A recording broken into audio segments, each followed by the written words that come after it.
UST가 들어갔습니다. 아무래도 오늘 강의 주제가 우주와 지구의 탄생이다 보니까 영화가 생각이 났고요. 들어갔습니다.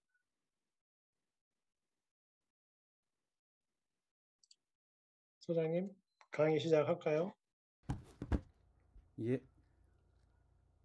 예, 선생님, 오늘부터는 제가 개입을 최소화하고요. 자연스럽게 선생님께서 시간 주도하시면서 이끌어 가셔도 회원들께서 충분히 적응할 수 있을 것 같습니다. 네, 그러면 3분 정도 기다렸다가 시작하도록 하겠습니다. 네.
뭐라고 했어요?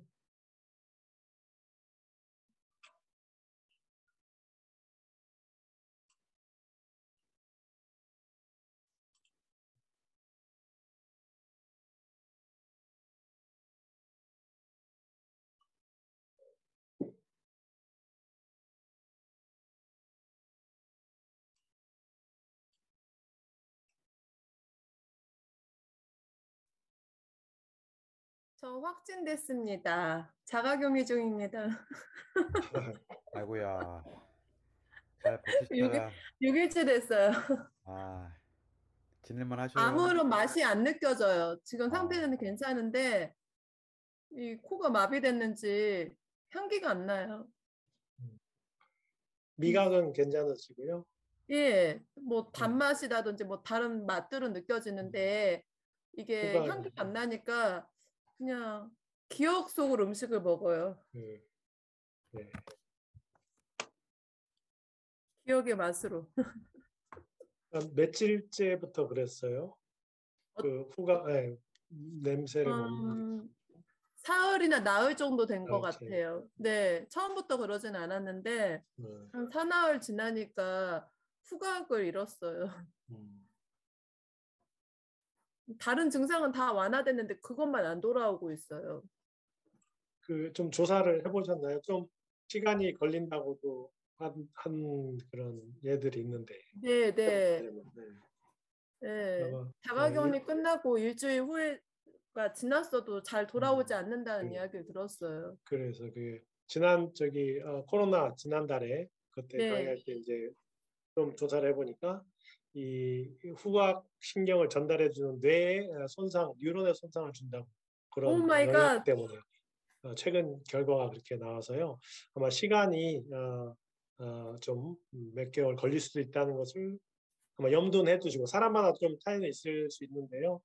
아마 그런 이유라면 아마 좀 어, 시간이 아마 이제 재생이 좀 되는데 시간이 걸리게. 걸리니까 그것도 염두에 네, 이- 두시고 이제 적응을 하시면 돼요. 음, 왜냐면 콧물이나 이런 증상은 이제 다 그렇죠. 나았거든요. 코가 네. 마르거나 이런 거가 아니고 감기하고는 다르더라고요. 감기 때문에 코가 막혀서 향기가 안 나는 게 네. 아니더라고요. 그, 네, 다른 증상들은 다 이제 괜찮아졌는데 냄새가 안 나는 거예요. 네.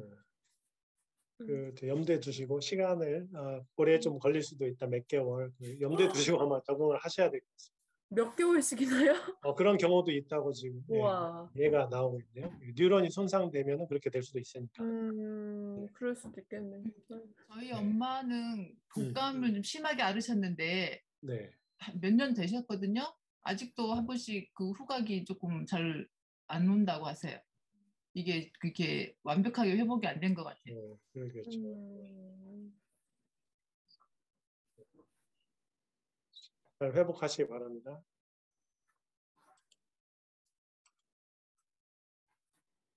그러면 오늘 공유 화면 보이시죠?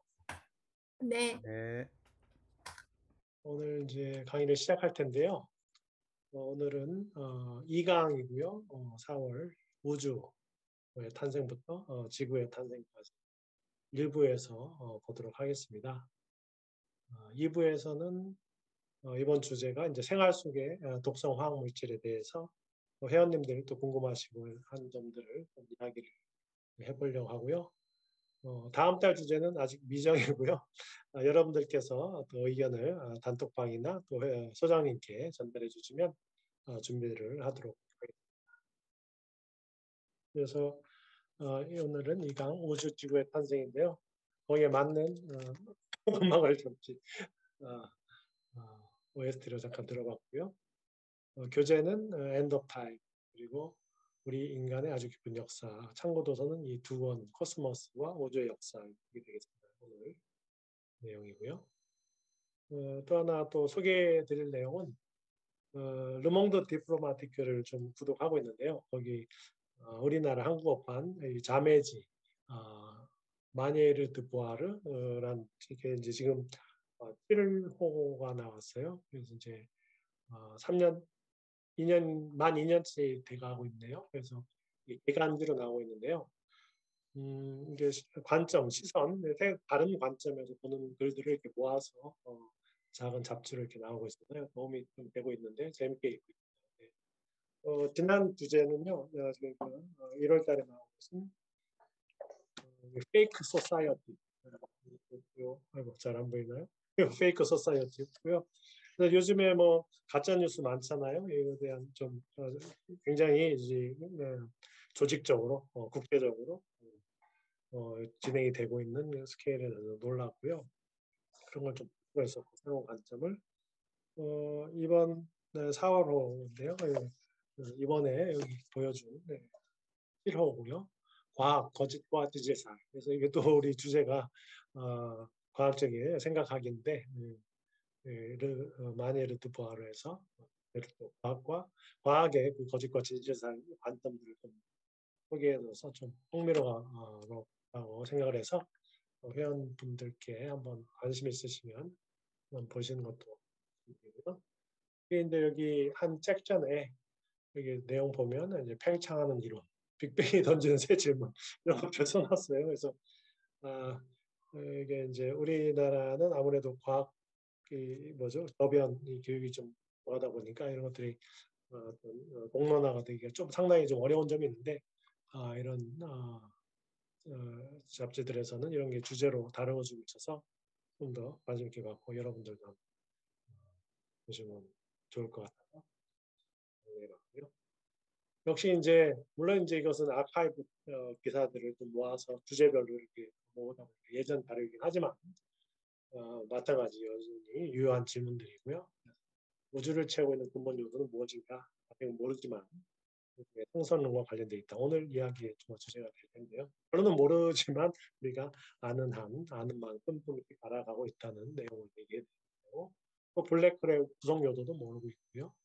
또 아직 파악하지 못한 새로운 입자, 화학물질, 또 많은 그 양을 차지하고 있는 그런 내용도 모르고 있다는 내용이 좀 소개해 드립니다. 이런 것들을 좀 소개해 드렸고요. 오늘의 우주의 역사를 좀 이제 들여다보는 시간인데요. 좀 방대합니다. 그래서 빅 히스토리의 가장 시작이 이제 빅뱅부터 시작이 대부분 하는데요. 138억 년 전에 현재는 이제 빅뱅 가설이 받아들여지고 있어서 여러 가지 증거들도 우리가 받아들여지고 있는데 빅뱅 138억 년 전 빅뱅으로 시작해서 물론 이제 그 이전과 우리 현재 그 미래는 어떻게 되느냐는 또 다양한 이론들이 있습니다만은 가설들이 있습니다만은 아직 검증이 없는 현재 상태이고요. 빅뱅 후 수억 년 후에 이제 별과 초기 은하가 탄생을 했고, 그 다음에 또한 10억 년 후 가까이에 우리 은하가 탄생을 했고, 대략 한 90억 년이 흐른 뒤, 지금으로부터 한 47억 년 전쯤에 우리 태양계가 탄생을 했고, 1년 기준으로 보면 빅뱅부터 우리 현재를 1년 기준으로 보면 7월 말쯤에 해당되는 게 우리 태양계가 탄생했고 한 빅뱅 후 100억 년 또 우리 12월로 보면 이제 8월 중순쯤에 우리 생명체가 지구에서 출현을 한 이거 이제 현재에 이르게 됐는데요. 우리 뭐 조상이라 생각하는 오스트랄로피테쿠스가 1년으로 보면 마지막 1시간 전에 출현을 했고요. 우리 호모사피엔스는 마지막 5분 전에 출현한 참 얼마 안 되는 시간인 것을 알 수가 있습니다. 이런 것을 좀 계략적으로 살펴볼 텐데요. 지금 이제 받아들여진 빅뱅의 가설은 1927년 조르주 르메트르가 제안을 한 가설이고요. 이분은 예수의 수사이면서 이제 물리학자였고요. 어떻게 그렇게 보이시죠? 그런데 일반 상대성 이론 연구하던 중에 우주는 거대한 팔에서 탄생했고 계속 팽창하고 있다는 그 허블 법칙을 이제 유도했는데 이게 허블 법칙으로 알려져 있죠. 이게 르메트르가 같이 했었는데 처음에. 그래서 2018년에 투표를 해가지고 허블 르메트르 법칙으로 이제 개명을 결정했습니다. 허블 법칙하고 이제 하고 있다 하는데요. 이제 가능하면 허블 르메트르 법칙이라고 불러야 맞겠습니다. 이 당시에 아인슈타인은 이게 우주에는 존재하는 시간, 공간, 물질은 각 시작과 중간, 끝이 있지만 우주 자체는 시작도 끝도 없이 영원히 그 모습이 존재한다는 그 정상 우주를 생각을 보편적으로 그때 있던 생각이고요. 아인슈타인도 그렇게 생각했고 그래서 이것을 인정하진 않았어요. 그래서 아인슈타인이 르메트를 만나서 그 자네의 계산 능력은 인정하지만 물리적 직견은 정말 형편없네. 또 붙었는데 지금은 저걸로 돼 있습니다. 그래서 이제 르메트르는 나중에 교황청의 이제 과학 원장이 추사였었습니다. 원장까지 했는데 1960년에는 이제 교황의 흑흑까지 받았습니다. 그런 걸 이제 볼 때 20세기 중반에서 카톨릭 교회가 이제 자연과학을 대하는 태도가 좀 전향적으로 바뀌고 있다. 이렇게 볼 수 있는데요. 상당히 시간이 오래 걸렸죠. 갈릴레이가 굉장히 이단으로 상당히 어려움을 겪은 350년 정도 시간이 지나서 이 과학적인 발견들을 이제 받아들이는 하는 그나마 카톨릭이 좀 전향적으로 받아들였습니다. 이제 빅뱅의 증거를 관찰함으로써 또 많은 사람들이 노벨상으로 기여를 했는데요. 가장 중요한 인물이 이제 에드윈 허블이 되겠습니다. 우리 우주의 크기가 우리 은하보다 더 크다. 저는 우리 은하가 우주라고 생각을 했었죠. 우주가 우리 은하보다 더 크구나 이런 것을 이제 처음 알았는데요. 그래서 이제 변광성, 빛이 밝기가 이렇게 변하는 별들을 관찰해서 그 주기, 밝았다가 어두워졌다는 그 주기가 그 거리와 관계가 있다는 그런 것으로 계산을 해서 보니까 안드로메다 성운이 우리 우주 돼 있는 것을 발견하는 거예요. 그래서 이 우주 크기가 우리 은하보다 크구나 이런 100년 전에 제안을 했고요. 그 다음에 이제 우주가 팽창하고 있다는 그 별의 스펙트럼을 분석해 보니까 이게 적색 폴로 효과가 있지 않습니까? 이게 사이렌 소리가 우리 다가오는 터는 짧게 높은 소리 들리고 우리부터 멀리 가는 이제 사이렌 소리가 낮으면 변이가 일어나는데 도플러 효과로 마찬가지로 이제 스펙트럼의 별의 이동도 변이가 이제 일어나는데 파장의 변이 적색 편이라고 합니다. 하면은 이제 파장으로 돼서 변이가 되는 이게 보니까 은하 간의 거리에 비례하다 멀리일수록 우태양수도 빠르더라. 그로부터 이제 풍성한다는 가설을 하게 됐습니다. 이제 이게 그 아이디어 시초가 이제 되게 되겠습니다. 허블 이런 걸 제안했는데요. 그 시기에 또 독립적으로 여기 사진에 좀 만화 캐릭터 같이 생겼죠? 알렉산더 프리드먼 러시아 수학자인데요. 같은 이걸 계산을 해가지고 우주는 팽창하거나 수축한다. 이제 있다고 합니다. 그렇게 이제 저렇게 사망했는데요. 감염에 조심하셔야 되겠습니다. 근데 이제 현재 받아들여지고 있는 우주론은 한번 정리해 보면 138억 년 전에 초고밀도의 작은 덩어리 안에 우축되어 있던 이런 상태가 어떤 폭발을 거치고 빠르게 팽창을 하고 지금은 이제 빛의 속도보다 더 빨리 팽창하고 있다라는 이론을 가설을 세우고 있어요. 이해는 잘 안 가지만 그렇게 해서 빠른 급속도로 팽창을 하고 있고요. 그러면서 이제 뜨거웠던 공간이 서서히 식으면서 입자의 속도가 이제 느려지고 들이 하나로 뭉쳐져서 별과 행성이 다양한 전체가 생성이 되고 46억 년 전에 이제 태양이 생기고 45억 년 전쯤에 이제 지구가 생긴 우주론도 이제 받아들여졌고요. 그래서 우주의 나이는 이제 여러 가지 방법으로 측정할 수 있는데 가장 멀리 있는 별을 이제 관찰한 것이 132억 광년 됐죠. 그러니까 그보다 더 오랜 우주의 나이가 되겠습니다. 그래서 지금 138억 년 전이라고 계산하고 있고요. 빅뱅의 흔적으로는 우주의 그 배경 복사가 있습니다.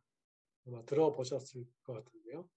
그래서 지금 2.7K, K는 이제 온도 단위인데요. 절대 온도죠. 그래서 오메가 2.7K의 배경 복사가 있어서 그래서 빅뱅의 흔적으로 이제 관찰이 됩니다.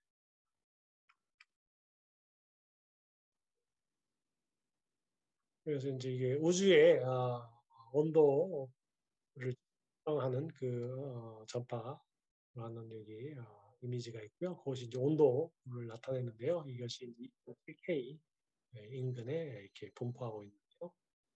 그 왜 우주 배경 복사가 생겼는지 간단히 이제 보면 이제 좀 이따 살펴보겠지만 우주의 빅뱅부터 지금까지 간략히 살펴보겠지만 빅뱅 이후에 온도가 이제 식으면서 원자 핵과 전자가 생성이 되고 우주 온도가 한 3000K까지 이제 내려간 때가 이제 38만 년 이후에요. 빅뱅 이후. 그때 이제 전자가 이제 원자 핵에 구속이 되는, 속박이 되는 그런 상황이 되고 그러면서 이제 원자가 탄생하게 되죠. 38만 년 후에 빅뱅 이후. 그러니까 이제 광자들이, 빛들이 이제는 이제 자유롭게 빈 공간이 생겼으니까 자유롭게 이제 탈출을 할 수가 있어서 빛의 세상이 이제 되는 거예요. 그래서 이제 펼쳐지게 되고 그러면서 우주는 되게 흘러가게 되고 그래서 2.7K의 전파 형태로 우주상에 펼쳐지게 됐다. 이것이 이제 흑수복사 이론이고요. 그러면서 우주의 빅뱅의 근거로서 받아들여지고 있습니다. 그러면 이제 무엇이 빅뱅을 유발했을까? 물론 이제 빅뱅 이전에는 아직 여러 가지 또 가설들이 있지만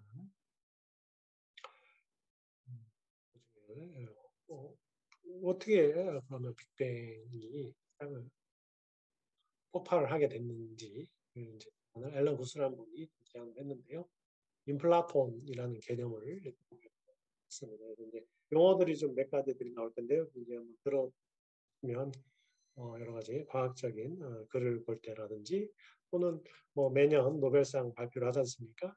분야가 다르면 잘 모릅니다만 그래도 다른 분야라도 이렇게 이런 일의 과학적인 성취로 이렇게 이런 분야에서 노벨상을 받았구나라고 이해할 때 조금씩 더 친근하게 아마 느껴지실 것 같아서 이번 강의에 그런 용어들도 좀 포함을 시켰습니다.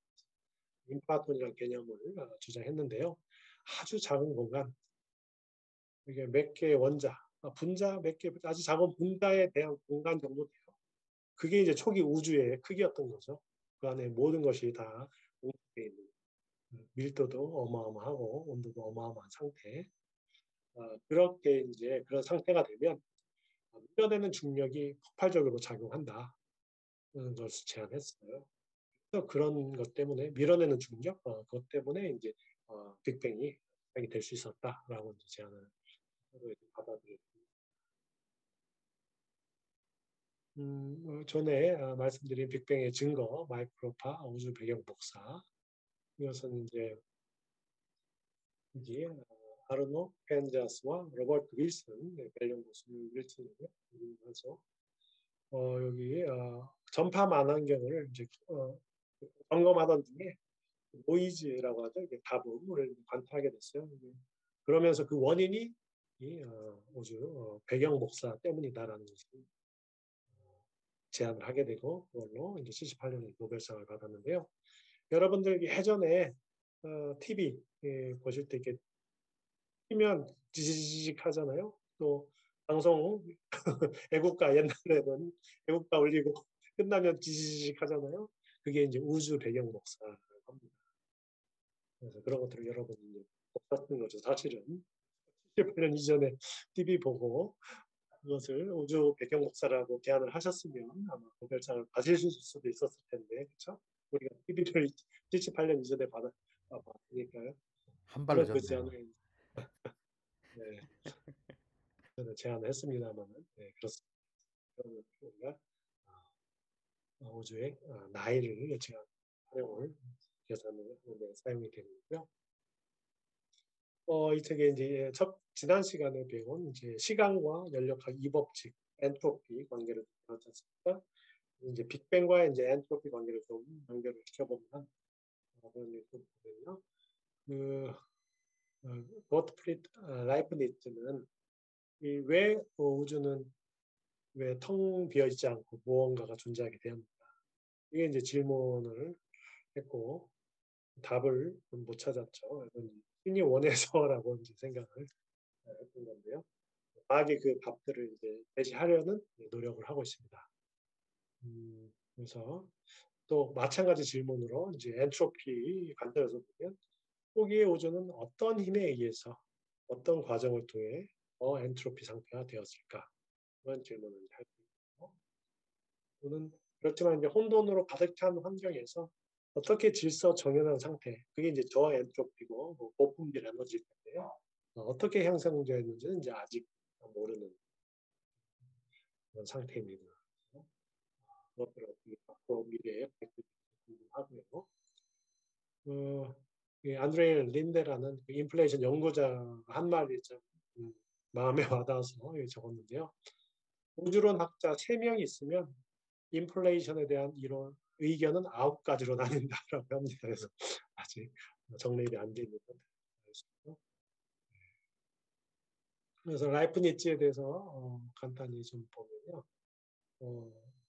사칙 연산할 수 있는 최초 계산기를 발명하고 또 미적분을 뉴턴이 또 미적분을 발명했지 않습니까? 발견했다고 하는데요.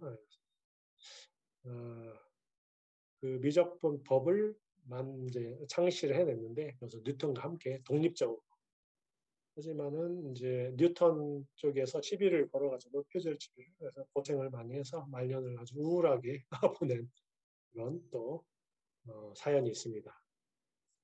그 얘기를 좀 간단히 좀 보면요. 그래서 이제 표절 시비가 있었는데 1712년 영국 왕립협회에 뉴턴 편을 들어줬어요. 뉴턴이 영국 왕립협회 회장할 때거든요. 그래서 그러니까 좀 불공정 판정을 내린 사연이 있는데요. 지난 시간에는 우리 아인슈타인 다시 보기를 좀 시간을 들여서 했는데요. 오늘은 뉴턴 다시 보기를 해야 되는데 좀 장하게는 안 하고 간단히 보면요. 뉴턴도 이제 상당히 복잡한 좀 말씀드리긴 그렇지만 여기 우리 참고 자료로 제가 지난번에 소개해드린 과학을 만든 사람들 잘 안 보이죠?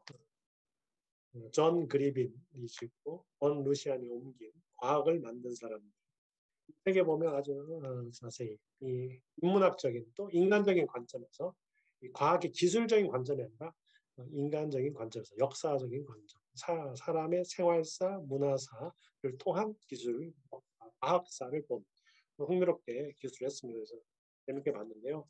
그 내용을 이제 보시면 또 상당히 기가 막힌 일이 많습니다.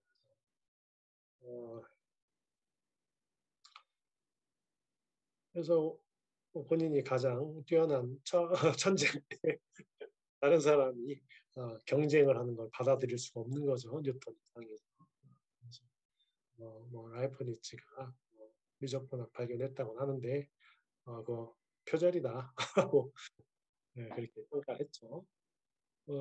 그래서 상당히 좀 괴팍한 성질도 좀 있었을 텐데요. 그렇지 않으면 또 이런 일을 또 해내기도 없는 어려움이 있는 것 같긴 해요. 뉴턴이 이제 프린시피아를 1687년에 퍼블리시를 하게 됐는데요. 원래 안 하려고 했어요. 그래서 이제 꼭 본인이 발견해서 본인이 만족했으면 됐지 뭘 발표하냐 뭐 이런 주의였어요. 그냥 남들이 평가받는 걸 서로 예민하게 생각했으니까 자기가 최고니까. 근데 이제 에드먼드 헨리라는 우리 헨리에서 발견한 사람이에요. 그분이 또 영국 왕립학회 회원이었는데요. 이분이 이게 이제 왕립학회에서 좀 돈이 없었어요. 뭐 다른 물고기 책 출판하느라고 이게 잘 안 팔려가지고 많은 비용을 들이면서 그래서 좀 재정 문제가 열악했어요. 그래서 뉴턴이 프린키피아를 출판을 이제 의뢰를 좀 하는데 못 도와주니까 그다음에 헨리가 돈도 있고 그래서 열심히 설득을 해가지고요. 삼고퇴를 했죠. 안 한다는 걸 설득을 하고 이게 해야 된다 이런 거 퍼블리시를 해서 돈도 다 내고 해가지고 프린키피아를 퍼블리시했습니다.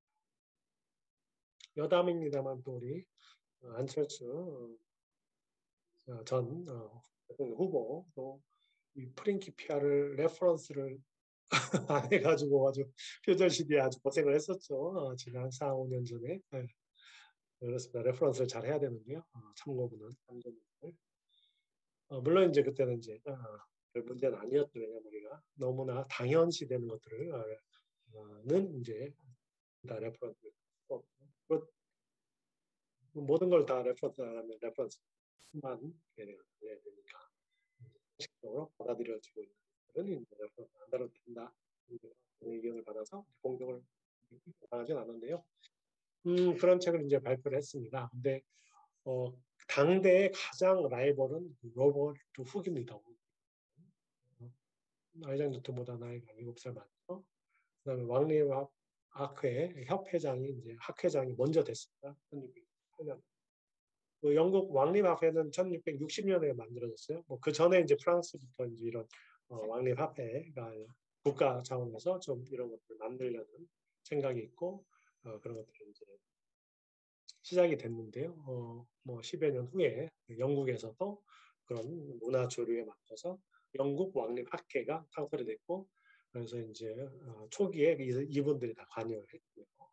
로버트 훅이 뭐 지대한 뭐 현미경을 활용하고 그런 것들 대단한 발견들을 많이 하고 대단히 또 부지런하게 협회를 위해서 노력을 해서 학회장이 됐습니다. 그래서 많은 발견들을 했는데요. 이 뉴턴이 아주 질투 서로 그런 그래가지고 아주 적이 됐습니다. 그래서 훅이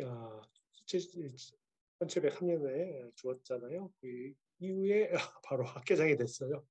학회장이 돼가지고는 모든 로버트 훅의 기록과 사진과 이런 그림들을 다 쓰는 행위를 했습니다.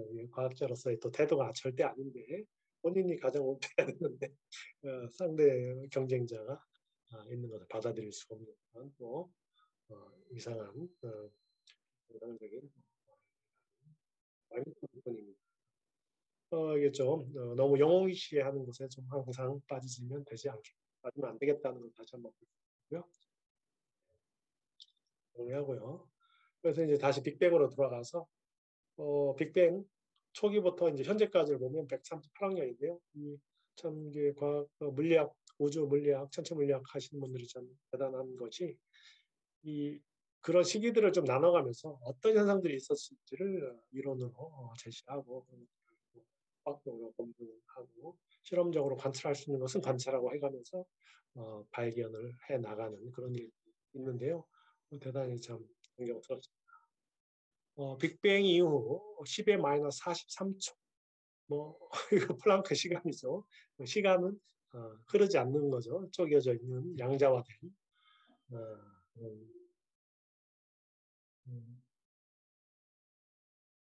잡음이 나네요. 잡음을 끄도록 하겠습니다.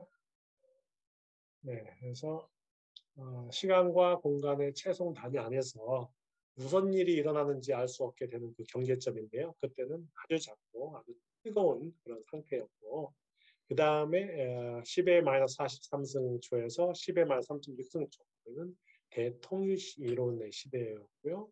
이제 본격적으로 우주가 팽창하기 시작하는 그 시기이고요. 이제 네 가지 우주의 힘이 있다고 합니다. 그래서 중력, 양력, 광력, 전자기력 네 가지 힘이 있는데요. 처음엔 하나였다고 대통일 시대였다고 합니다. 한 가지 힘이었는데 그 중에서 중력이 먼저 분리가 됐다. 힘들과 E가 되고요. 10의 마이너스 36. 그렇게 된 이유는 이제 힉스 보존이 존재해서 힉스장이 필드라고 하죠. 그러니까 중력장 하듯이 힉스 보존이 힉스장을 만들어서 물질들에게 질량을 제공했다는 그런 이론을 제시했고요. 결국 힉스 보존을 또 관찰해서 또 노벨상을 받게 된 그런 일이 있습니다. 이 얘기를 좀 자세히 좀 더 들여다보도록 하겠습니다. 우리가 이제 원자는 잘 알고 있잖아요. 그래서 이런 것들이 이제 여러분 가끔 뭐 기사나 어떤 상식적인 단어로서 이제 나오면 좀 더 이렇게 한번 강의를 생각해 보면 익숙지 않을까 해서 좀 준비를 했고요. 저도 전문 분야가 아니어서 좀 혼동이 되고 그럽니다만은 다시 한번 해봤습니다. 우리가 이제 원자는 익숙하니까요. 원자는 이제 이렇게 핵과 전자로 이렇게 만들어져 있잖아요. 원자들이 모인 것이 분자이고 모든 것들이 이제 분자로 만들어져 있고요. 근데 원자에 이제 원자 핵을 안을 보면 그 안에 양성자, 중성자들이 있고 그런 양성자나 중성자를 보면 그 안에 이제 기본 입자들, 쿼크들과 그 글루온이라고 해서 원자 입자들이 그 중성자를 만들고 그 안에 이런 기본 입자들이 있다. 기본 입자들을 모여일 수 있게 하는 그런 입자들이 또 있다. 이런 것들을 생각을 해볼 수가 있겠습니다. 원자, 아원자 입자, 중성자, 양성자 그런 것들이 되겠고요. 안에는 기본 입자들, 쿼크가 얘가 되겠고요. 그런 것들을 모여있게 하는 또 입자들이 있다. 힘들이 되겠는데요. 좀 더 보면 이제 기본 입자는 이렇게 물질을 구성하는 쿼크 같은 페르미온이 있고요. 그다음에 그 상호작용을 하게 하는 보손이라고 있고요. 그래서 전에 본 질량을 부여해주는 그게 힉스 보존이었죠. 그리고 강한 상호작용, 약한 상호작용, 전자기 상호작용, 중력이 네 가지 힘이 각각의 보존들이 존재하게 되고 이거 상호작용에 관여하는 물질을 구성하는 페르미온과 상호작용에 관여하는 보존으로 구성되어 있다. 볼 수 있고요. 힉스 보존은 이제 이런 입자들에게 질량을 부여하는 입자고, 이게 이제 페르미온이 이제 우리가 익숙한 전자를 포함해서 쿼크라고 들어보셨죠. 쿼크도 이게 6종이 있고요. 그 다음 이게 대칭이죠. 초대칭성이 또 있다고 하고 있습니다. 그러면 쿼크 6종, 전자를 포함하는 렙톤 6종, 그래서 12종인데 이걸 또 대칭적으로 생각하면 또 더 많은 페르미온이 존재한다라고 가설을 세우고 있고요. 그걸 또 발견하려고 노력을 하고 있습니다. 여기 세 종류가 중성미자고요. 이 얘기는 좀 잠시 후에 또 보도록 하겠습니다. 중성미자. 그래서 이런 보존들은 이런 글루온, 포톤, 광자, 비치지 않습니까? 포톤, 그다음에 WG 보존 뭐 이런 것들이 있는데요. 상호작용을 이렇게 한다. 그리고요. 중력자가 있고 아직 발견은 됐다. 그래서 강한 상호작용이 뭐 하는 것이냐? 그러면 이제 양성자나 중성자를 보면 그 안에 이 쿼크라든지 업쿼크, 다운 쿼크 이런 것들이 서로 모여 있게 해야 되는데요. 이것을 모여 있게 이 글루처럼 작용을 해주는 글루온이죠. 그런 한사고 작용이 그런 글루온의 위력을 형성이 되는. 그럼으로써 양성자, 중성자 이런 아원자들이 그리고 약한 상호작용, 뭐냐면 약한 행력, 양력이라고 하는데요. 그것이 이제 보면 베타 분계, 여기 이제 베타 분계인 얘인데요. 트리토미 1번이 양성 중성자 하나가 양성자로 변한 거죠. 나머지 갖고 그러면서 베타 선이 나오고 그래서 베타 분계라고 하는데요. 그러면서 이제 뉴트리노라는 것이 나오는데 약한 상호작용을 함으로써 원자에서 중성자가 양성자로 바뀌게 되는데 그때 이런 WG 보존이라는 것을 이제 주고받으면서 일어나는 그런 이제 약한 상호작용이 있고요.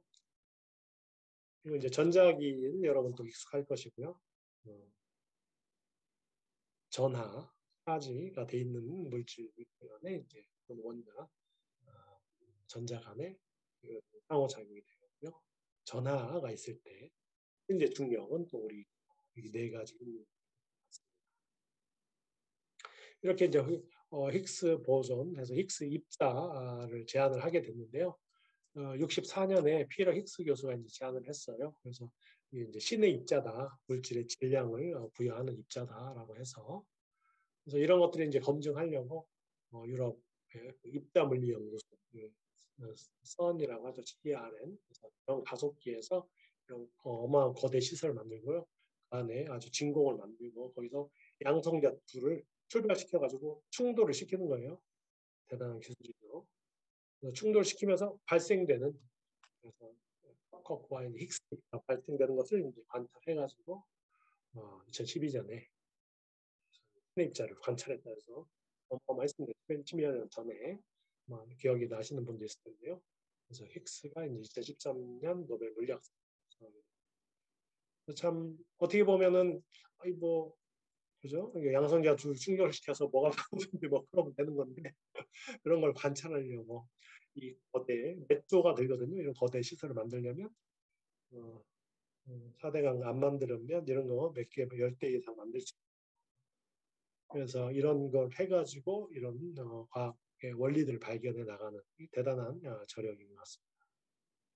그럼으로써 대단한 또 우리가 파생되어서 또 실용적인 기기 장치들도 만들고 있고요. 그래서 저도 10여 년 전에, 10년 전에 이제 중력파 있지 않습니까? 이제 무게를 가지는 이제 중력이 생기지 않습니까? 그럴 때 이제 가속을 하게 되면 감속이나 가속을 하게 되면 가속도가 변하면 웨이브가 생기는데요. 이제 파가 생기는 거죠. 그런 것을 이제 검증을 하려고 또 아인슈타인이 제안했어요. 100년 전에. 그래서 그것을 또 검증하려고 이런 거대를 만들어가지고요. 멀리 쏴서 반사돼서 오는 빛에 그 얼마나 위치가 바뀌었는지 그런 걸 아주 미세한 양을 해서 그게 중력파가 있는지 없는지를 검출하는 라이고 시설에서 이런 것을 했는데요. 3명의 물리학자가 2017년 중력파를 성공해서 노벨상을 받았습니다. 말씀드린 아까 뉴트리노, 렙톤의 6종 중에 이제 3종이 뉴트리노인데요. 3종이 있죠. 전자정성미자, 미온, 그 다음에 타원, 중성미자 3종류가 있는데 이게 진짜 전기를 띠지 않는 3종류 중성미자인데 우리 손톱만한 면적에 지금도 1000억 개가 이 뉴트리노가 통과하고 있는 거예요. 현재 손톱에서 1000억 개. 어마어마한 거죠. 그렇게 많이 풍부한데요. 관찰할 수가 없었던 거죠. 이것은 이제 관찰하려고 많은 사람들이 이제 성공을 했습니다. 단계별로. 그래서 많은 사람들이 4번에 걸쳐서 노벨상을 수상했는데요. 1988년에 이 세 분이 입자 가속기에서 입자를 가속할 때 나오는 중성 미자를 관찰했고 95년에는 원전에서 나오는 중성미자를 사실은 라이너스가 처음 56년에 관찰했는데 40년 후에 노벨상을 받았는데요. 노벨상 받으려면 오래 살아야 된다고 합니다. 돌아가시면 안 되니까요. 2002년에는 이제 일본에서 또 대단한 또 노벨 물리학상도 많이 10여 명 나왔지 않습니까? 그 중에서 이 두 개가 이제 뉴트리노 관찰해서 받았는데요. 2002년에는 고시바 마사토치가 1세대 카미오 칸테라는 시설에서 중성미자를 관찰했어요. 1세대. 물 4,500톤을 담을 수 있는 큰 수조에서요. 중성미자를 관찰했고요. 물론 이제 지하에서 그런 레디에이션은 아마 못 뚫고 오고 중성미자가 관통하는 것을 이제 보려고. 2015년에는 아지타 다카기가 2세대 슈퍼 카미오 칸테에서 중성미자를 관찰했는데 대기에서 발생한 중성미자가 먼 거리를 이동하면서 이제 종류가 바뀌는 것을 관찰해서 또 노벨상을 받았습니다. 그 이후에도 일본에서는 예를 들면 이게 이미 이제 아까 1세대는 수백억 원들이고 2세대 카미오 칸테는 이제 1,000억 원이 있는데요. 그래도 불구하고 다시 한 6천억 원 또 투자해서 하이퍼 카미오 칸테를 하고 있습니다. 또 새로운 물질, 반물질 비대칭들을 답을 위해서 이런 것들이 상당히 이런 나라들이 선진국이라고 볼 수가 있는 것 같습니다. 할 수 있는 역량이 있는 것이죠. 이게 이제 일본의 카미오 칸테, 슈퍼 카미오 칸테의 내부 구조인데요. 이게 이제 40m, 높이가 40m 되는 커다란 수조예요. 수조에다가 우리 여기 이제 카메라처럼 여기 광전 디텍터를 달아가지고 하나 이제 오면은 여기서 뉴트리노가 들어오면 그것을 트랩해서 추적을 하는 거죠. 이렇게. 그래서 이제 했던 건데요. 이게 땅속 지하 한 1km 정도 속에 있어요. 그래서 이제 왜냐하면 지상에 있으면 온갖 레디에이션들이 간섭을 주니까 지하에 갔는데 여기 1km 갱도가 있으니까 갱도 안에서 이런 시설을 만들어가지고 그래서 저력을 볼 수 있습니다. 이거는 밉지만 또 저력은 믿어줘야죠. 방사광 시설도 그래요. 제가 이제 하는 연구가 방사광을 이용해서 엑스레이가 나오면 그 엑스레이를 이용해서 단백질 결정을 만들어서 단백질을 푸는 일을 하고 있는데요. 이게 굉장히 거대 시설이에요. 100m 또는 숲기로 되는 진공 쇠로 된 파이프를 만들어야 되고요. 거기에 입자를 속을 지키는 것이거든요. 전자라든지 파지트론, 양전자라든지 이런 걸 가속을 시키면 거기에 이제 레디에이션 빛이 나와요. 그 빛이 엑스레이에 해당돼서 우리가 엑스레이 하는 건데 그런 것들이 거대 시설이잖아요. 100m, 100m 이게 커요. 근데 문제가 일본은 지진이 많잖아요. 그러니까 그런 미세한 흔들림에도 이게 또 조금만 풀어주면 이게 진공이 유지될 리가 없잖아요. 그러니까 대단히 그런 열악한 조건인데요. 이 사람들은 대단한 게 바위산 하나에 둘레에다가 링을 만들었어요.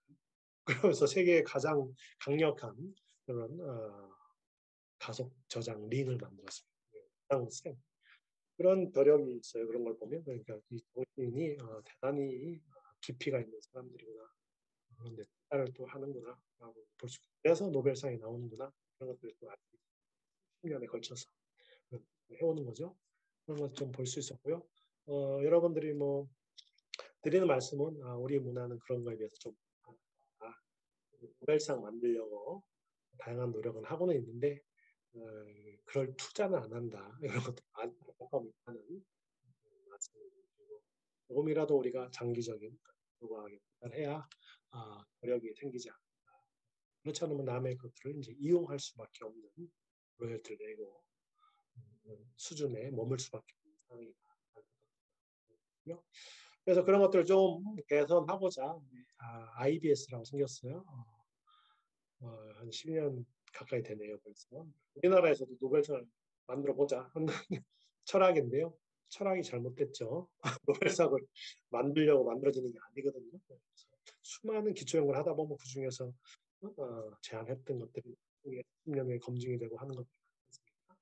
빨간 이런 뭐 움직임이라도 있어서 다행은 다행입니다만은 방향은 잘못됐죠. 현재 이제 서울대 총장 오세정 교수님이 제안을 하셔가지고 이런 사업이 이제 시작이 됐는데요. 2년 전에 IBS 그 라운 프로젝트라고 있습니다. 그래서 우리나라에서 시도한 것은 지금 이제 건설 중에 있고요. 중이용 것들 가속을 시켜서 이제 타격 물체에 충돌시키면 거기서부터 이제 새로운 동위원소들이 생기니까 그것을 발견해보자. 현재 이제 3,000개가 벌써 발견이 됐다고 해요. 우리 주기율표 보면 그죠? 이제 쭉 108번 이렇게 나오지 않습니까? 뒤쪽은 다 동위원소들이죠. 합성해낸. 근데 지금 이제 3,000개까지 주기율표에 못 들어가는 많아졌는데 더 발견하겠다고 3,000개가 남아 있으니까 그런 목적으로 세워졌는데요. 좀 아쉬움은 좀 있습니다. 여러 가지로. 그래서 우리나라에서도 이런 연구를 좀 하고는 있다. 많이 좀 방면이 보인다. 말씀드리고요. 아쉬움이다. 우주의 역사를 좀 보고 있는데요. 이제 요 시기 봤었죠. 플랑크 시간, 대통령이 이룬 시대. 그다음에 중력이 빠져나오고 그 이유를 간단히 또 보면 10의 마이너스 34초. 이것도 뭐 상당히 중력이 분리되고 그러면서 이제 양성자가 만들어지고 1초 정도, 그리고 1초 정도. 그거 어떻게 참 계산하는지 모르겠어요.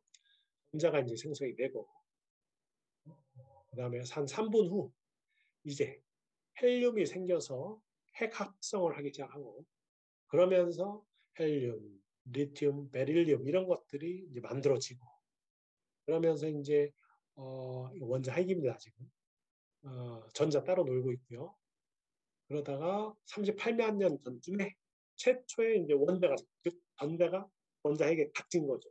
그러면서 원자가 이제 38만 년 전에 아니요 38만 년 후에 빅뱅이고 처음 생기다 보니까 이제 전자로 꽉 이게 혼돈의 시대였다가 전자가 원자에 갇히니까 이제는 클리어해진 거죠. 빈 공간에 생겨서 그게 빛이 그것도 3000K 식어가면서 지금 2007K 273K가 지금 이제 영도 그죠? 절대 온도 섭씨를 환산하면 3000K는 뭐 대략 2700도 정도 고온이죠. 2007K는 절대 온도 영하 270도 뭐 상당히 저온이죠. 액체 헬륨 정도 쓰면 그런 온도 되고요. 액체 질소 쓰면 영하 180도 정도 도달할 수 있습니다. 그래서 여러분 영화 같은 데 보면 액체 질소 나오죠. 그런데다가 뭐 이게 딱 꽃 같은 거는 뭐 완전히 얼어버리죠. 그냥 영하 180도 정도. 그 이산 화탄 이게 할 때도 그렇고 액체 질소도 쫙 보면 바로 이렇게 수증기가 얼어서 이렇게 쫙 연기처럼 이렇게 나옵니다. 특수 효과에도 사용이 되고 있는데요. 그런 온도, 우주의 온도죠. 헬륨의 온도. 그래서 이제 빛이 생성이 됐다. 볼 수가 있습니다. 첫 번째 별과 은하는 빅뱅 이후 1억 5천 년 후에 생겼다. 이 1세대 은하고요. 우리 은하는 2세대 은하 하고 있습니다. 그게 만들어졌다가 다 해체되고 다시 만들어졌습니다.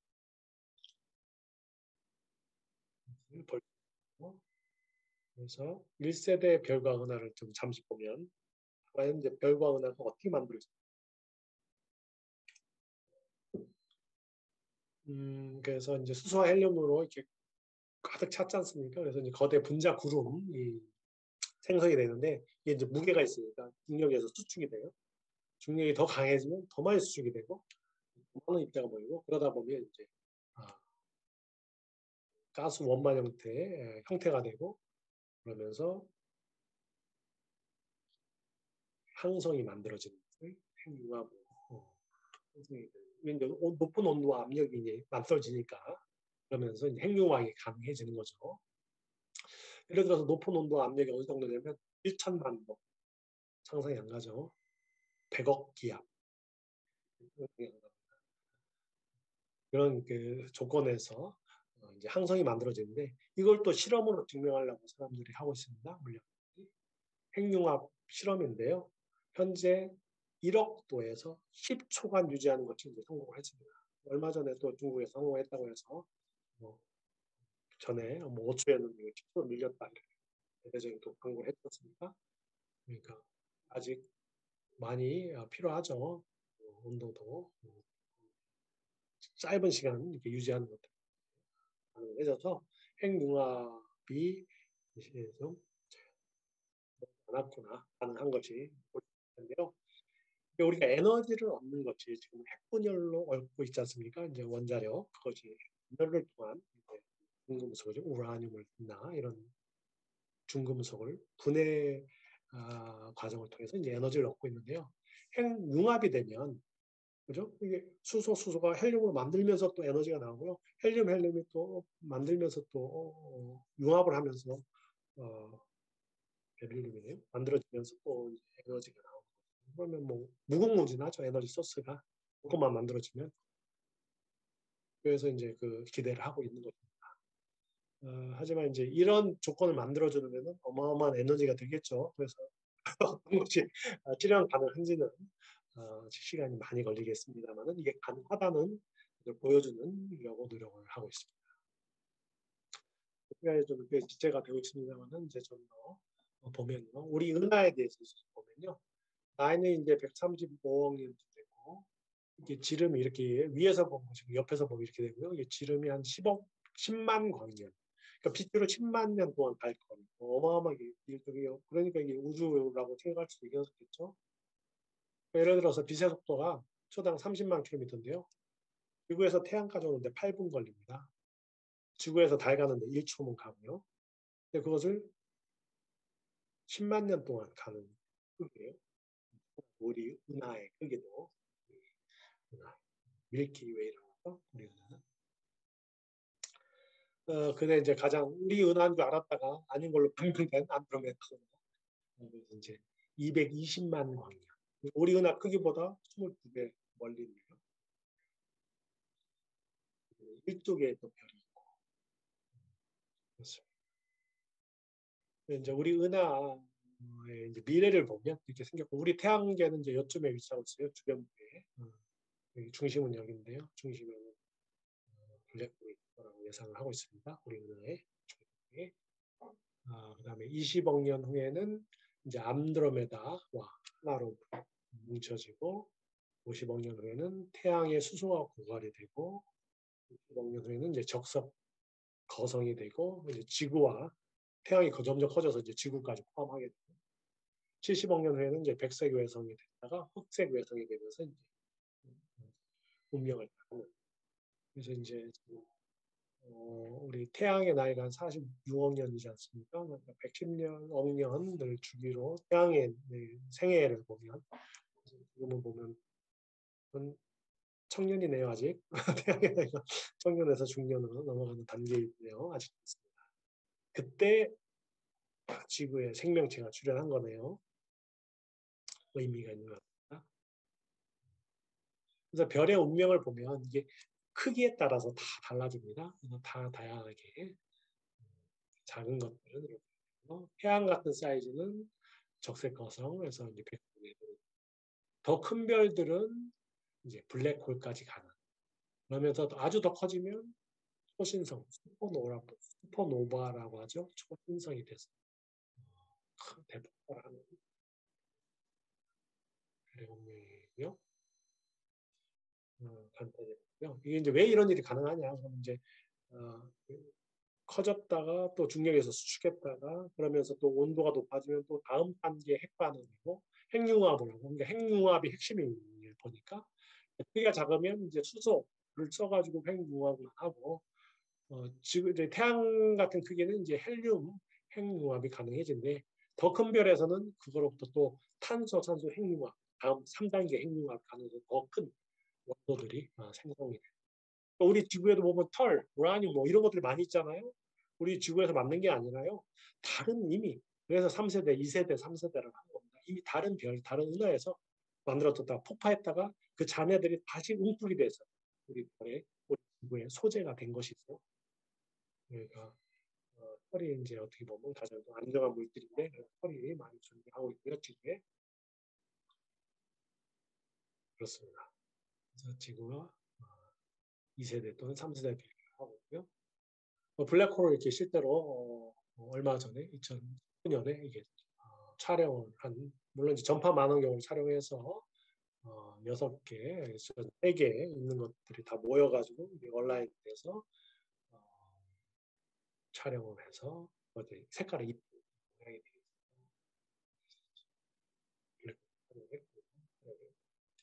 그래서 이제 태양계가 어떻게 탄생했느냐? 이제 마찬가지 행성의 탄생 원리와 마찬가지인데요.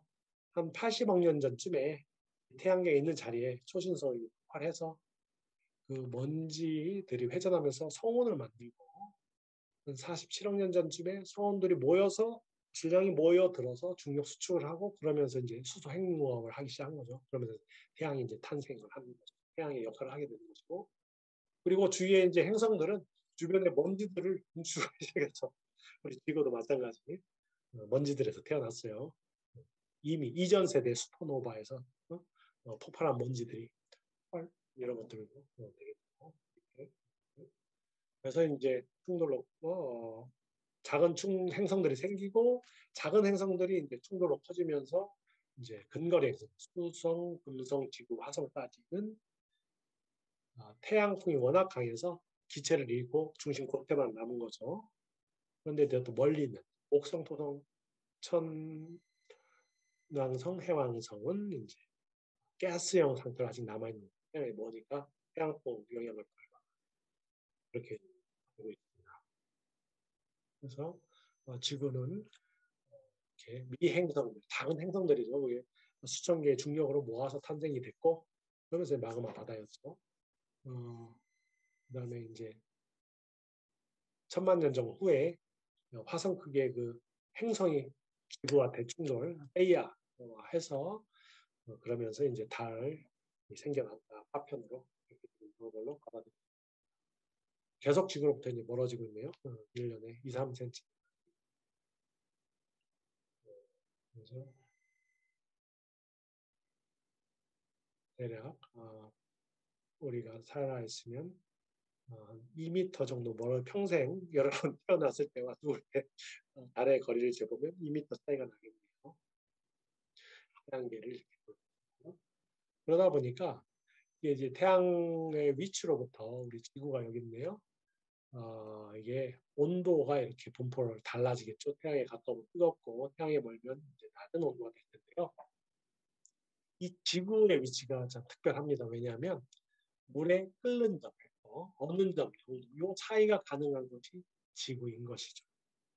그래서 이제 물을 매개로 해서 생명이 태어날 수 있었던 것은 현재 이 상태로 보면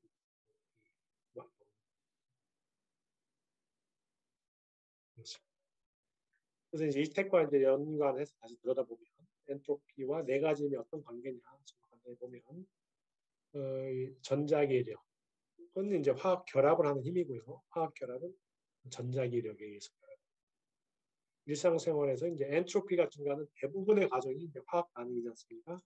화학 결합이고 전자기력이 바로 관여하고 있습니다. 그리고 우리가 본 이제 두 가지 핵력, 강한 핵력, 약한 핵력과 중력은 이게 우주에서는 엔트로피 증가에 이제 관여를 하고 있습니다. 참고로 이제 엔트로피만 작용하면 이게 이제 뜨거운 중심부가 점차 확산해서 외곽으로 이제 흐르게 되겠죠. 커피가. 근데 이제 중력과 함께 작용하면 이제 복잡해집니다. 이제 중력에 의해서 안에가 더 밀집돼서 온도가 뜨거워집니다. 그런 일들이 생기는데요. 그것은 이제 엔트로피 2단계 과정이죠. 생명이 생기는 원리도 마찬가지. 엔트로피 2단계 과정이고 지난 시간에 봤었습니다. 그 얘기가 이제 엔트로피 2단계 과정이 포함이 되지만 다 에너지까지 다 포함하면 엔트로피 법칙에 증가 법칙에 어긋나지 않는다. 이것을 이야기를 했습니다. 104페이지에 좀 재밌는 문장이 있어서 읽어보면 우주는 물질의 내부에 갇혀 있는 엔트로피를 해내기 위한 기발한 방법으로 중력과 핵력을 차용하고 있다. 이런 말이 있어요. 우리가 이제 화학 전자기력 그것은 이제 화학 반응. 또 우리 생명체도 전자기력에 의해서 유지가 되고 있지 않습니까?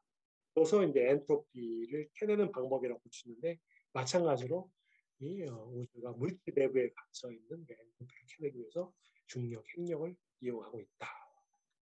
표현을 또 바꿔 생각합니다. 그래서 이제 현대 우주의 구성 성분을 보면 물질이 5%, 나머지는 암흑 물질과 암흑 에너지로 되어 있고 우리가 물질로 되는 건 5%밖에 안 돼요. 수소가 그 중에서 75%고요. 헬륨이 거의 대부분 알려진 물질의 5% 중에 나머지는 이제 암흑 물질. 모르니까 암흑이라고 했습니다. 암흑 에너지 모르니까. 그래서 이제 이런 것들이 지금 현재 가장 핫한 키워드가 되고 있습니다. 암흑 물질이 뭔지를 밝히고 암흑 에너지가 무엇인지를 밝히는 되고 있고요. 앞으로 또 10년 안에 또 어떤 노벨상이 나올지 기대됩니다. 그래서 보면은 이제 저도 그렇습니다만은 자기 이제 전공 분야가 있고 또 여러분들 관심 있는 분야가 있지 않습니까? 그렇지 않은 분야는 사실 우리가 좀 잘 관심이 힘든데요. 또 점점 갈수록 거리가 더 생기고 하지만 약간씩 이렇게 또 이제 우리가 노력을 하면 10년에 한 번씩 정도는 이렇게 좀 들여다보면 큰 변화들이 있더라고요. 그 분야에서 그런 면에 있어서도 저는 뭐 또 화학, 생명과학을 연구하고 있습니다만 물리학 분야에서도 가끔 흥미로운 일들이 우리가 현대 문명에서 발견해 나가는 업적이니까 의미가 있을 것 같습니다. 여러분들이 또 과학과 직접 관련이 없으시더라도 이런 일들이 관심을 가져주면 풍부해지지 않을까 생각을 하고 있고요. 그런 것들이 쌓이면 좀 더 과학적인 사고를 하는데 큰 도움이 될 것 같다. 이런 생각을 하고 있습니다. 그래서 우주 탐험을 역사를 간단히 보면요. 1957년 소련에서 최초의 인공위성을 보냈고요. 61년에는 유인 우주선을 보냈죠. 먼저 선정을 했습니다. 미국이 됐지만 2년에 알폴로 11호가 이제 달 착륙을 했었죠. 기억나시는 분도 계십니까? 네. 그리고 이제 보이저호를 보내서 또 대단히 중요한 또 우주에 대한 정보를 알았는데요. 또 77년에 1, 2호를 보냈습니다. 목적이 달리 보냈는데 지금 현재도 임무를 수행 중에 있고요. 대단한 기술이죠. 우리 이제 막 인공위성 쏘으려고 하고 있죠. 그러나 아직 쏘기는 좀 힘든 상황이고요. 그런 거 보면 한 50년 이상, 60년 이상 있는데 뭐 안타깝습니다만 늦었지만 꾸준히 투자를 해야 되겠죠. 연구를 해야 되겠죠. 그래서 잘 아시는 내용을 챙겨하고요. 그래서 우리 그런 우리 행성들을 탐사를 하고 이제 우주로 가고 있습니다. 골든 레코드 들어보셨죠? 보이저에 틀린 환경들을 푸는지 어떤 원리로 되어 있는지 음반이 이런 내용도 써 있고요. 시간을 어떻게 측정하는지 아톰의 머리 모형을 보여주고 진동을 가지고 진동을 가지고 해봐라. 우주인들한테 메시지를 주는 거죠. 흥미로운 것은 이제 또 제가 감명 깊게 읽은 것은 칼 세이건이 코스모스에서 적은 글인데요. 보이저에서 촬영을 했습니다. 에너지를 써가지고 다시 지구를 목표를 올려가지고 촬영을 했는데요. 청백한 풍경 많이 들어보신 분도 계시지만 안 들어보시면 정리해보면 그래서 이게 칼 세이건이 주도해서 상당히 반대도 있었습니다. 왜냐하면 에너지가 드니까 그 에너지를 탐사에 써야 되는데 그렇지만 이걸 보는 것도 의미가 있다 해서 했습니다. 그래서 저서에서 지구는 광활한 우주에 떠 있는 보잘것없는 존재에 불과함을 사람들에게 가르쳐주고 싶었던 촬영 목적이고요. 좀 더 자세히 이제 칼 세이건이 자신이 그런 창백한 프로그램에 사진에 대한 소감을 이렇게 적었어요. 그래서 조금 더 이제 시간을 내서 좀 보면 눈으로 좀 볼까요? 저는 특별하지 않다. 그래서 하지만 이제 우리 인류에게는 다르죠. 적으시면 됩니다. 우리 사람이요. 하지만 저 작은 픽셀 한쪽 구석에서 온갖 전쟁과 부모와 이런 일들이 벌어지고 있죠. 그런 게 안타까운 거죠. 그래서 우리를 구원해 줄 사람은 외부에 아무것도 없다. 우리 스스로 유일한 삶의 터전인 공동백한 분념을 아끼고 보존해야 한다. 그런 얘기를 그런 것 같고요. 지금 또 우리 환경 문제가 대단히 있으니까 다시 돌아봐도 안에 살고 있고요. 그래도 살아있는 한 저것을 잘 보존해야 의미가 있지 않을까 생각을 합니다. 또 이제 그 이후에 이제 허블 텔레스콥이 촬영한 그동안에 90년에 런치가 됐고요. 기억이 납니다. 허블이 후에 풀려가지고 그래서 많은 아주 우주에 대한 깊은 이해를 하게 됐는데요. 촬영한 아주 좋은 영상들을 쭉 보겠습니다. 유로파, 위성 이렇게 촬영했었고 별이 태어나는 그 네뷸라에서 태어나는 영상을 마찬가지고 네뷸라 있을까요? 성운들 아인슈타인의 개인에서 무슨 중력 필드의 중력장애에서 왜곡이 되어 있는 보이는 그런 것들이 그렇죠. 스타 클러스터 처럼 버블 레벨 그러니까 거품처럼 생긴 소음 페나처럼 생긴 그런 또 말머리 그리고 또 이제 대단한 또 관찰을 하게 됐는데요. 여기 우주에 허블로 보니까 아무것도 없어요. 거기에다가 100시간을 노출을 한 거예요. 그러고 보니까 이런 것들이 보이더라. 어마어마한. 이만 어마어마한. 달 크기의 360분의 1인 그 크기였고요. 그거에 또 이렇게 줌인해 보면 이렇게 어마어마한. 우주에 빈 공간이 있는 것처럼 보이지만 거기도 더 자세히 보면 꽉 차 있는 거죠. 100시간이나 뚫어지게 본 거예요. 빈 공간은. 누가 제안한 이런 일도 참 가능한 게요. 이 천문학자 밥 윌리엄스라는 사람이 1995년에 100시간을 들여서 빔타임을 신청한 거예요. 컨트롤 할 수 있게 나사에 신청해서 나 100시간 달라 연구하게. 무슨 연구냐 했더니 빈 곳에 한번 카메라를 노출해서 100시간 동안 한번 해보고 싶다. 왜냐하면 그러면 뭔가 발견할 수 있으니까. 근데 뭐 다 거절이 되고 프로포절이 결국 아이디어를 받아들여져서 해봤더니 nothing 중에 그 어마어마한 별들이 관찰이 된 거예요. 그러면서 이제 우주의 이 별의 개수의 상상이 이제 더 된 것이죠.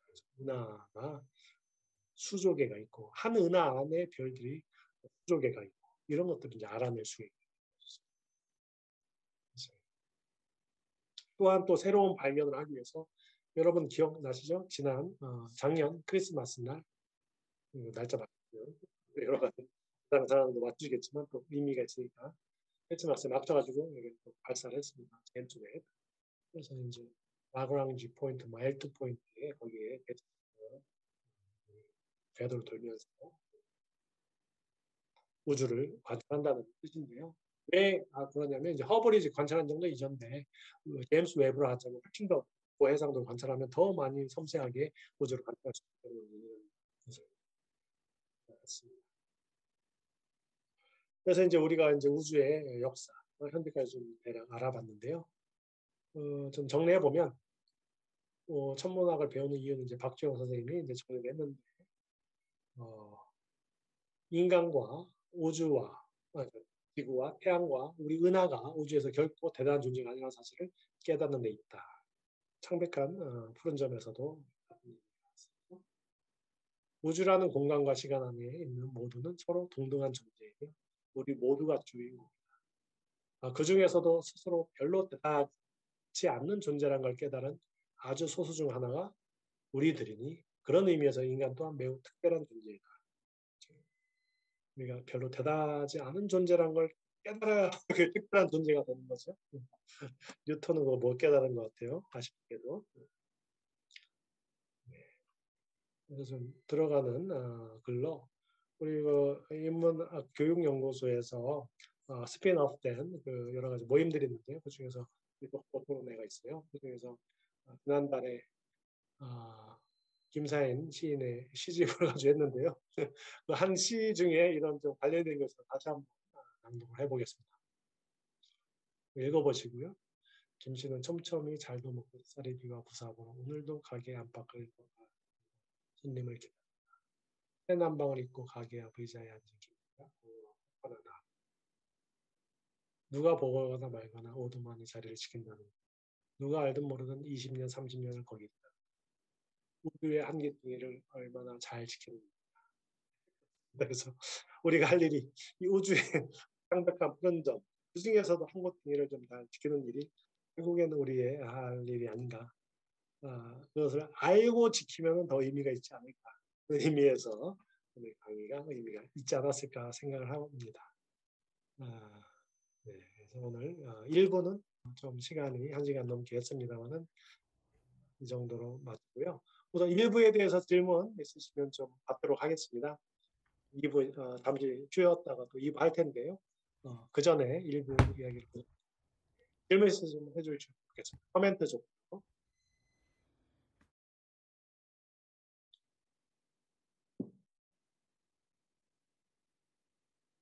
네, 그렇죠. 그래서 없으시면 또 제가 대표한다는 뜻으로 질문 하나 했으면 좋겠는데요. 사실 네, 이제 그 아까 이제 빅뱅에서 시작해가지고 그 마이너스 43초 승인 초막 그런 순서로 이제 확 우주가 발생하면서 어, 굉장히 그러니까 단순한 그러니까 이게 어떻게 표현할지 모르겠습니다만 굉장히 단순한 상태에서 복잡한 상태로 확 이게 퍼져나가고 또 어느 순간 되면 그 속도가 늦어지면서 천천히 또 이렇게 진행돼가는 과정들을 보면서 그냥 이제 저는 이제 인문학을 전공했으니까 우리가 이제 그 꼭 그리스 신화가 아니더라도 각 지역의 이제 우주 창세 신화나 창조 신화 같은 걸 보면 그 네, 아무것도 없거나 혹은 카오스 같은 무규정 상태에서 뭔가 이렇게 서서히 규정돼 가면서 복잡한 세상이 만들어져 가는 과정이 이제 이렇게 나오잖아요. 그래서 네, 야, 이 아직 과학을 모르는 단계였지만 네, 인간의 자연적 의식이라는 게 그 한편에서 참 대단하다. 그냥 그, 상상력과 어떤 모르겠습니다. 그 당시 이게 뭐 어떤 사람들은 그 이전에 이제 뭐 우리 빙하기 오기 이전에 지금보다 훨씬 더 찬란한 문명이 있었다고 말하는 사람도 있으니까 네, 그런 과정을 통해서 얻은 결론인지 아니면 정말 상상력에 나왔던 직관을 통해서 이제 도달한 어떤 지식 상태인지 모르겠습니다만 하여튼 그 진짜 보여주신 것처럼 인간은 그런 면에서 굉장히 대단한 것 같아요. 근데 또 그, 다른 한편에서 이제 칼세이건이 말한 것처럼 인간은 정말 그 먼지 안에서도 정말 뭐 완전 티끌만치도 못한 존재잖아요. 근데 오늘 이제 강의 쭉 들으면서 뭐 이제 거- 예전에 이제 갈릴레오가 네, 실험을 하던 시대에는 혼자서 망원경 만들어서 이렇게 하면 되는 네, 시대였지만 지금은 이제 뭐 거대 자본과 국가가 막 다 그, 동원돼야만 가능한 이제 연구 네, 상태가 되었고 그러면서 이제 최근에 벌어지는 현상들은 이제 우리가 어렸을 때 이게 우주 탐험 SF 만화에서 보는 것처럼 음, 이제 우주여행이 뭐 이제 상용화 되네 만에 이제 그런 식으로 무슨 음, 간단 말입니다. 근데 네, 그때마다 저는 항상 이렇게 느껴지는 게 우리가 19, 20세기에 이제 제국주의 시대가 있었잖아요. 막 그 네, 열강들에 의해서 식민지를 개척하는 그런 시대가 있었는데 네, 여, 지금 돌아가는 상황이 여전히 자본과 국가와 열강들이 모여서 우주 네, 식민지를 개척하려는 모습 같은 것이 너무 많이 보이고 또 맞아요. 엘리시움인가요? 그런 영화 보면 네, 정말 그런 여기 이제 네, 디스토피아가 되고 거기는 뭐 이렇게 낙원 같은 신낙원 같은 것도 새로운 낙원들이 생기는 그런 상황들이 나서 꼭 이렇게 그 기분이 썩 좋지만 않거든요. 네. 그런 지점에 대해서 선생님께서 좀 어떤 뭐랄까 전망이랄까 가지고 네. 계시는지 참, 그런 지점에 대해서 우리가 말하자면 이 우리가 가지고 우리가 접하고 있는 이 자연 우주를 잘 어, 보존하고 있는 것이 우리 의무 같기도 한데 네. 그러기 위해서는 아무래도 과학 교육 자체가 굉장히 중요한 것 같은데요. 예. 근데 너무 큰 질문인가요? 우리의 과학 교육 현실이 음, 어떤지 또 음, 선생님께서는 그런 우리의 과학 교육에 대해서 어떤 뭐 네. 계획이랄까 아니면 어떤 네. 제안할 계획이랄까 그런 걸 가지고 계시는지 좀 전체적 큰 질문인데 그냥 편안하게 그냥 말씀해 주시면 좋겠습니다.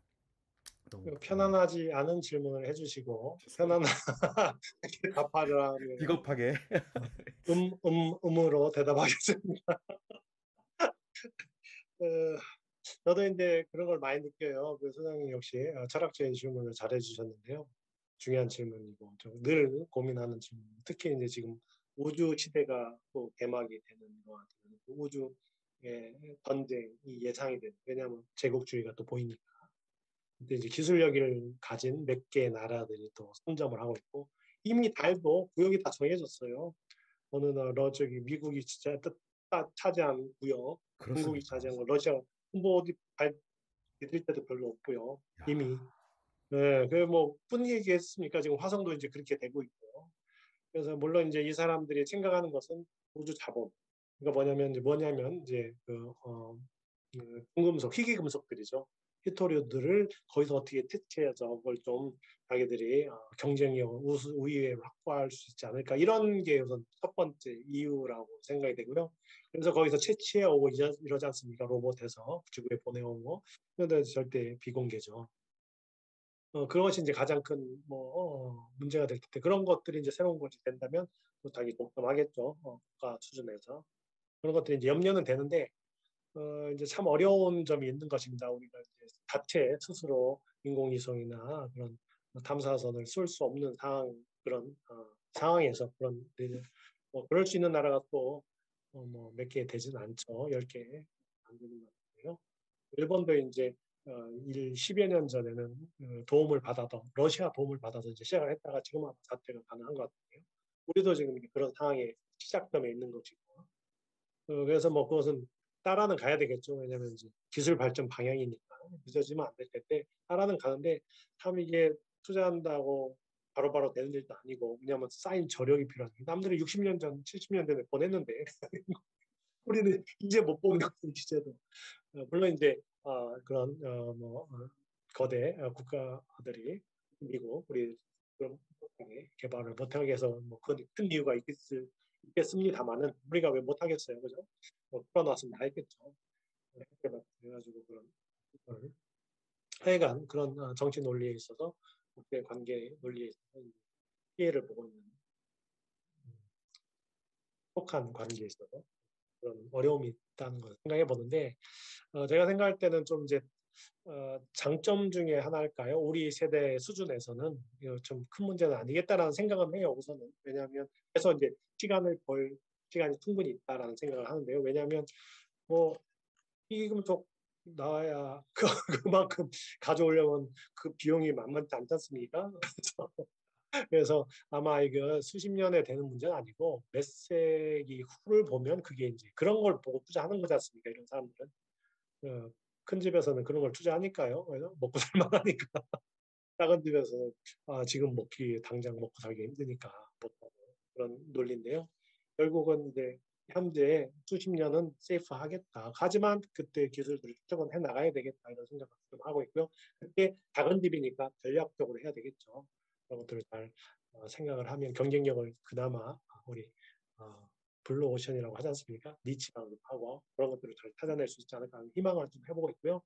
영화에서 보듯이 사람들을 엑소더스 해가지고 지구 탈출해서 딴 데 살고 막 살아라고 하죠. 이 사람들 깨끗하게 지구에서 우리는 지구와 함께 그러면 될 것 같고요. 인류를 위해서 오케이 그 사람들이 이제 인류를 위해서 번식을 하고 그건 이제 허용하도록 하고 그런 생각을 좀 가볍게 해보는 문학일지는 모르겠습니다만 코믹한 생각을 좀 해봤고요.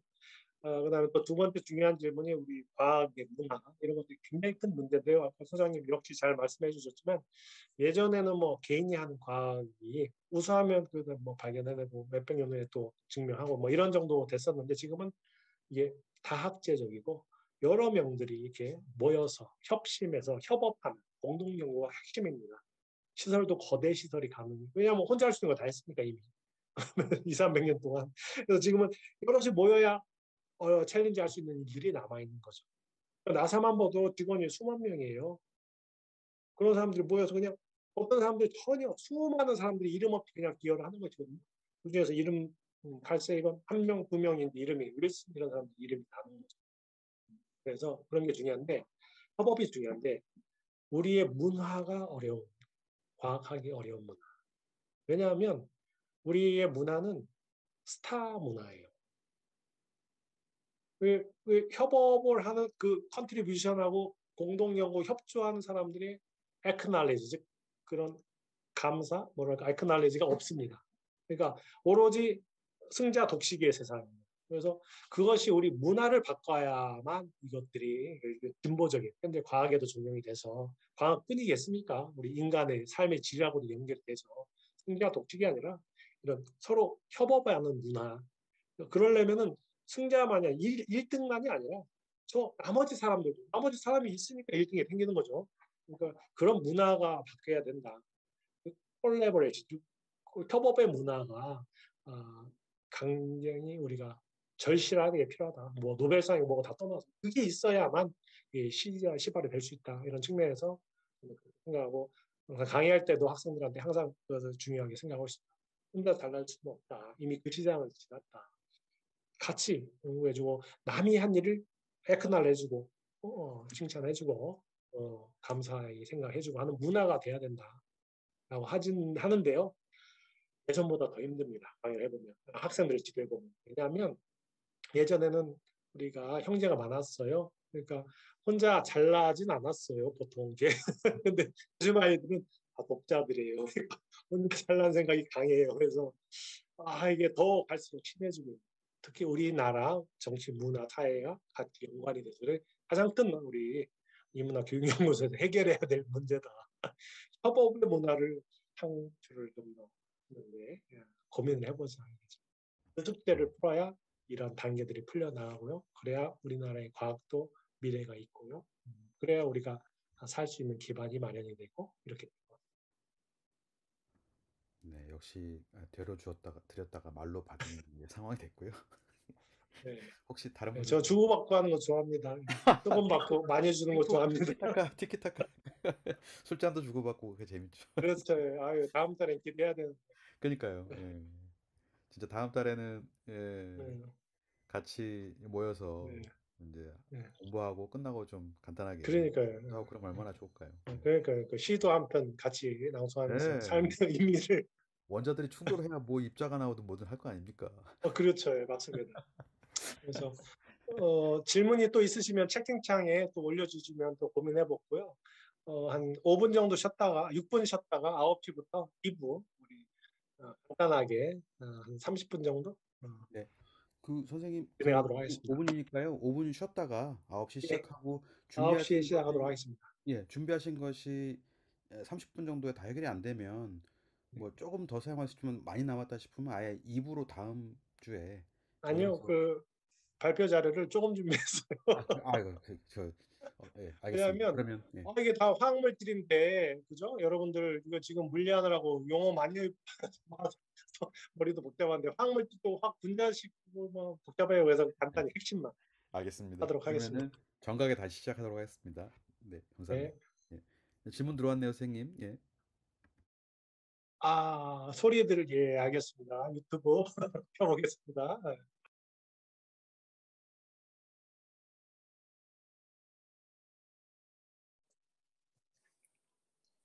수다 시간. 수다 시간. 수다 할라 했더니만 갑자기 화면이 안 보여졌어. 지연쌤 질문하고 싶었던 게 있었던 거 아니에요? 소리 키고 하지?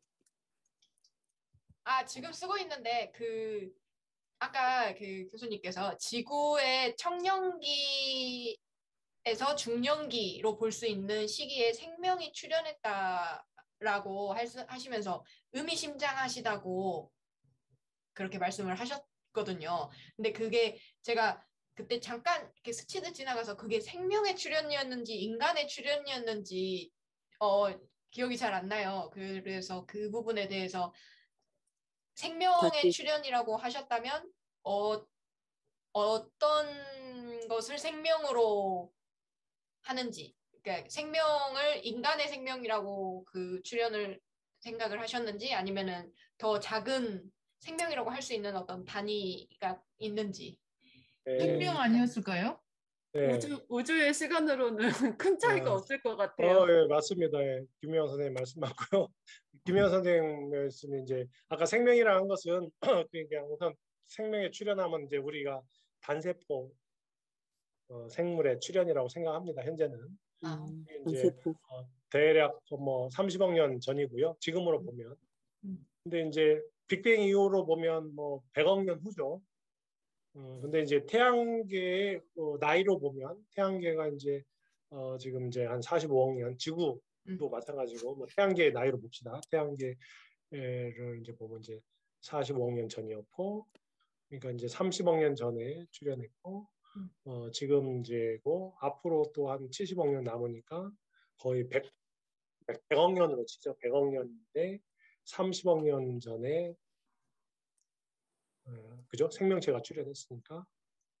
그러니까 지금 시기가 전체의 태양계의 나이를 우리 인생으로 보면 110살. 지금이 한 3, 40살 되는 거죠. 그죠? 우리 인류는 뭐 얼마 전에 출현했으니까 청년기고요. 생명이 출현한 것은 이제 30억 년 전이니까 태양계가 출현하고 뭐 10억 년 후, 그러니까 아주 사춘기 지나서네요.